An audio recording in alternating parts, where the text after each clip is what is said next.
The US Open just did something it almost never does for anyone. They upgraded Alex Eala's court, not because of a scheduling conflict, not because of television, because so many people wanted to watch her that the original court could not physically hold them.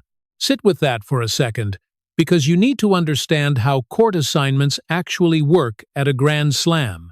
This is the tournament that hosts Serena Williams, Alcaraz, Djokovic. Nobody hands out show court slots based on sentiment. They are allocated on projected demand, and projected demand at this level is reserved for the biggest draws in the entire sport. So when organizers look at their schedule and decide a 21-year-old who is not even ranked inside the top 10 needs a bigger stage, they are telling you something the rankings cannot. Now here is the part that makes this genuinely hard to explain away. Rewind a few years. Alex Eala was playing matches on courts so small and so empty you could count the crowd on your fingers. No cameras, no lines, no demand. Just a handful of family members, a few loyal fans, and rows of empty seats behind them. So, how does a player go from that, from matches nobody showed up for, to a Grand Slam organization rearranging its own plans to accommodate the crowd chasing one single name? That is not a small gap. That is the kind of jump that normally takes a career-defining resume to build, the kind of pull most players spend 15 years trying to earn and never quite reach. And notice what is missing from this story. No marketing campaign made this happen. No sponsor manufactured it. No league decided to push her as the next big thing and spent money making people care. Whatever built this, it built itself. Quietly, in the places nobody was watching. We are going to walk through exactly how that happened. Every step, from empty bleachers to a sold-out court upgrade at the biggest tennis tournament in America. And by the end, you are going to understand why this is not just a story about one loud fan base. It is a story about a community that got tired of being ignored and eventually became too big to ignore.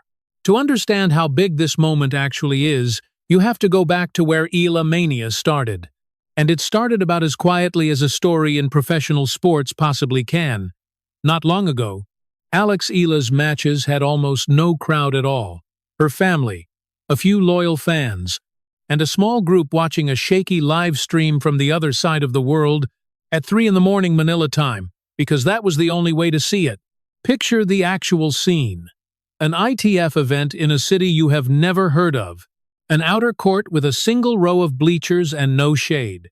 Eala on one side of the net grinding through a qualifying match that will not generate a single headline anywhere on earth. In the stands, maybe a dozen people, and several of them arrived on a family member's dime because nobody else was covering the cost. That is not a stylized underdog montage. That was the job. Win a match, and the only people who know are the ones standing there. Then 2022 happened. US Open Junior Girls title. First Filipino player to ever win it. Understand what that meant to a country that had never had a tennis figure to point to. Not a Grand Slam final, not a top 10 ranking, just a first. And for a community that had spent decades watching this sport happen entirely without them, a first is enough to change how people feel about an entire game. Word spread, but slowly, and in a very specific pattern. You would start seeing it in small pockets. 4 or 5 Philippine flags in a section at a WTA 125 event. A cluster of fans who had saved for months to fly to whatever city she happened to be playing in that week. Not a movement yet. A rumor of one. Here is the detail that matters most. And it is the reason this story is different from almost every other fan-based story in sports. There was no engine behind it. No sponsor pushing content. No tournament promoting her as a future star. No agency building a narrative. Every single person in those early crowds got there because they decided to on their own, spending their own money, for a player most of the tennis world had not heard of yet. That kind of loyalty does not come from marketing. It comes from something much older and much harder to manufacture. It comes from an entire community that had been waiting a very long time to see someone from their own background walk into a room where people like them had never really been allowed to stand. If you grew up in a diaspora community anywhere, you already know exactly what that feels like without needing anyone to explain it. And if this is landing for you, stay with it, because what happens next is the part that almost nobody outside the Filipino community ever noticed. Because right as this quiet, self-funded, completely organic support started growing into something real, it hit a wall. And that wall was built into the structure of the sport itself. Here is what should make you angry if you care about how sports actually work. Eala kept winning. She kept climbing the rankings. And the way tournaments treated her barely changed at all. Small court. Bad time slot. Repeat. Think about what that means for the people trying to follow her. Not the sponsors, not the broadcasters, the fans, the ones who had already booked flights months in advance, who had planned an entire vacation around 3 or 4 matches, who had converted real money and real time off into a chance to watch one player compete in person. They would arrive at the grounds, badges on, excited, and find out her practice session was assigned to a court with no seating whatsoever. So what do you do when there is no seating, and you are not going to miss it anyway? You go to the fence, you press up against the chain link, you find a gap in the mesh, and you angle your body until you can see a sliver of the court through it. Now picture that scene properly, because it is the emotional center of this entire story. Dozens of Filipino fans, sometimes more, lined up along a practice court fence in the heat, phones held above their heads, kids on shoulders, people taking turns at the best gap so everyone gets a look. All of it happening while the tournament's show court sat there, half empty, reserved for names the organizers had already decided mattered more. How many times does a fan base have to show up like that before somebody in charge notices? At the smaller tournaments, the answer kept coming back the same. Not yet, not this event, maybe next one. And here is the part that makes it worse. Not better. This was not casual interest. These were people traveling internationally, booking hotels, using vacation days they had saved specifically for this. That is the exact kind of committed, high-spending, high-loyalty audience that organizations spend enormous marketing budgets trying to build artificially, and it was materializing on its own, for free, driven entirely by loyalty to one player. And the response was still a side court and a 9 in the morning start time. Ask yourself what that does to a community over time. Every tournament, the same message, delivered not with words, but with logistics. You are welcome to come. You are welcome to spend your money. You are just not important enough to plan around. There is another layer to this that almost nobody outside the Filipino community talked about. When those fans did show up in numbers, when they cheered the way they cheer, loud and constant and joyful, the reaction from parts of the tennis world was not gratitude. It was discomfort, whispers about decorum, suggestions that maybe they should tone it down, be quieter, fit in better with how tennis crowds are supposed to behave. So now the situation is doubly absurd. Ignored when they are not there. Criticized when they are. Was this ever actually going to change? That was the real question hanging over every one of these moments, and it did not have an obvious answer. Because passion without recognition only sustains itself for so long. Either it eventually becomes too large to dismiss, or it quietly burns out from being told, one tournament at a time, that it does not count. And there was no guarantee which of those two outcomes was coming. By the middle of 2026, nothing structural had actually shifted. The fences were still there. The side court assignments were still being made. The early morning slots were still landing on her schedule. The only thing that kept changing was the number of people showing up anyway, match after match, city after city, waiting for a moment that nobody could promise them was ever going to arrive. That moment was closer than any of them realized, and when it finally came, it did not happen in a boardroom or a press release. It happened in front of Eala's own coaching staff, and even they were not ready for what they were about to see. We could never think this would be like this. That is what Eala's own coach said out loud, standing in the middle of the Canadian Open in Toronto, watching what was forming around his player. Not a journalist's description, Not a fan exaggerating online. The person who sees her train every single day, admitting he had no framework for what was happening. Here is the assumption almost everyone had been working from, and that includes people inside her own camp, that this support, however passionate, was fundamentally local. Filipino communities showing up when she happened to play somewhere near them. Convenient. Geographic. A nice story, but a contained one. Toronto destroyed that assumption completely, because the people filling that court every single day were not locals. Some of them had flown in from Washington, D.C., a different country. They had watched her win there, and then they got on planes to keep watching. Read that again. These were not spectators who lived nearby and decided to stop in.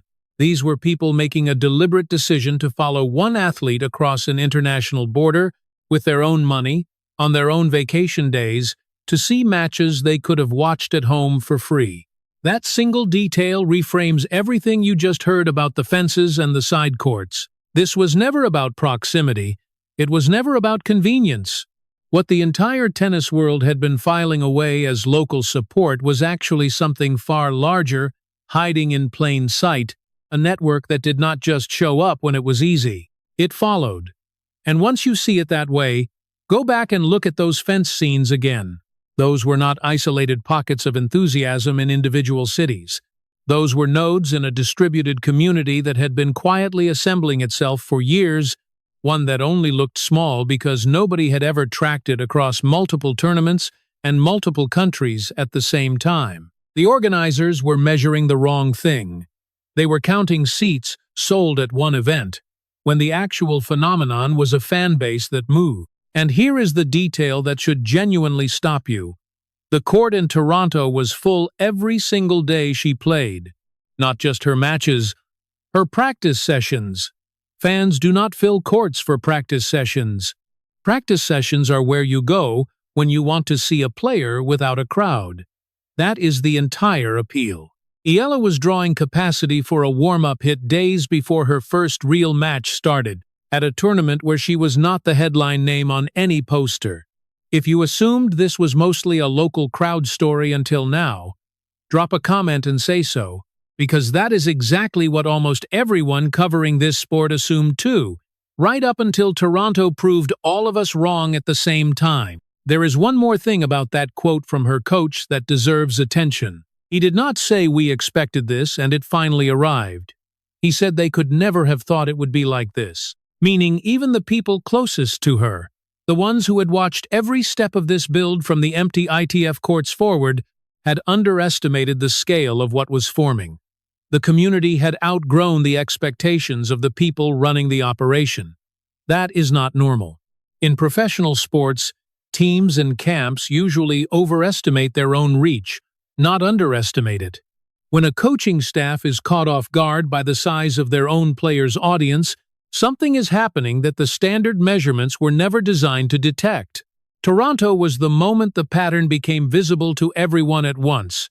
But visibility is not the same as action. A packed court in Canada still was not enough to make a Grand Slam rewrite its own operational plans. What happened in the weeks right after Toronto is where that finally changed. Toronto was not the peak. It was the first clean data point. Washington, Wimbledon, US Open. Start with Washington, because the story flipped there. This time, Eala was not the visiting curiosity on a side court. She won the whole thing. Her first ever WTA Tour title, beating Elina Svitolina, then Naomi Osaka, then Jessica Pegula in the final, and the crowd showed up for all of it. Not just the final. Every round. Organizers who had built their scheduling assumptions around her ranking watched those assumptions fail in real time, round after round, as the seats kept filling for a player they had slotted in as a mid-draw name. Then Wimbledon, and this is the result that closes the argument on whether this is a regional phenomenon. Different continent, different culture. A tournament with more than a century of tradition and a global reputation for quiet, orderly crowds. Eala reached the fourth round, the deepest Grand Slam run of her career, and the attendance and viewership around her matches spiked in a way tournament planning had not accounted for. The same pattern that appeared in Toronto and Washington reproduced itself in London, thousands of miles from any of the North American communities everyone assumed were driving it. At that point, you can no longer call it a local effect.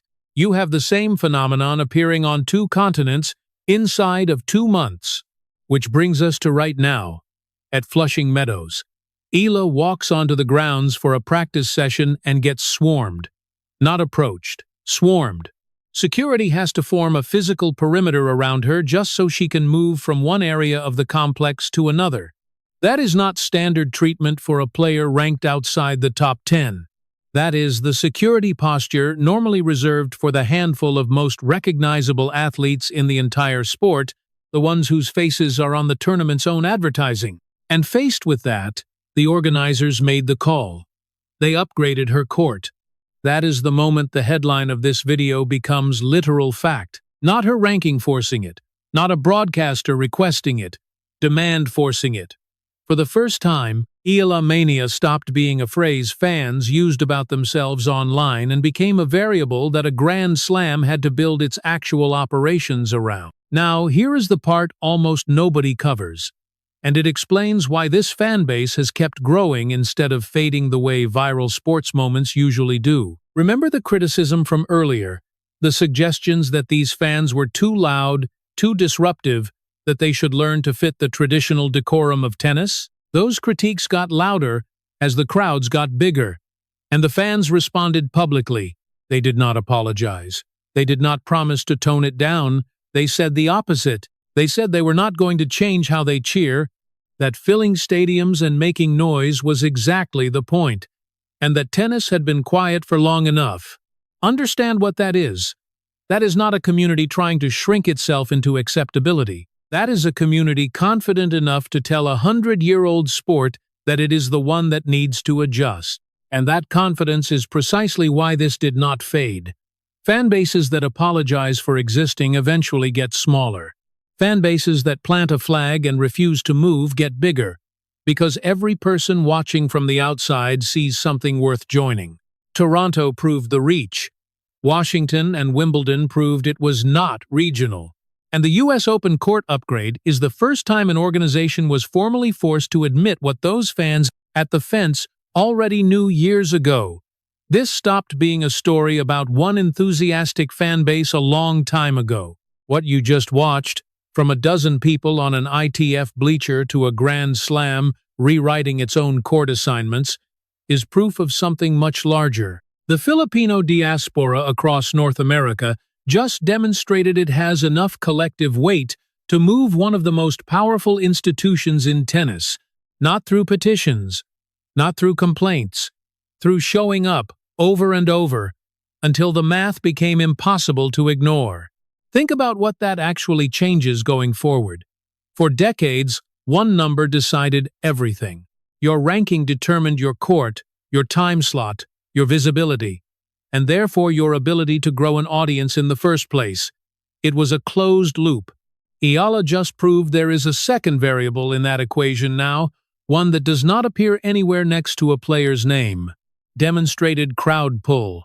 Real, measurable, border-crossing demand that exists independent of where you sit in the top 100. So where does this go from here? If organizers are already adjusting court assignments at this level of demand, what happens if it keeps growing at the rate it has at literally every tournament so far? Does a bigger court become a night session? Does a night session eventually become a factor in when a final gets scheduled? Nobody can answer that yet, and that is exactly the point. Nobody thought a crowd of fans pressed against a practice court fence in some forgotten qualifying event would end up forcing a Grand Slam to rebuild its plans either. And here we are. From empty bleachers to a sold-out court upgrade at the biggest tennis tournament in America. That is the actual distance covered. And the curve is still accelerating, not flattening. Subscribe now, because whatever the next chapter of Eala Mania looks like, it is going to be written in the next few days at Flushing Meadows, and you are going to want to watch it happen rather than read about it after.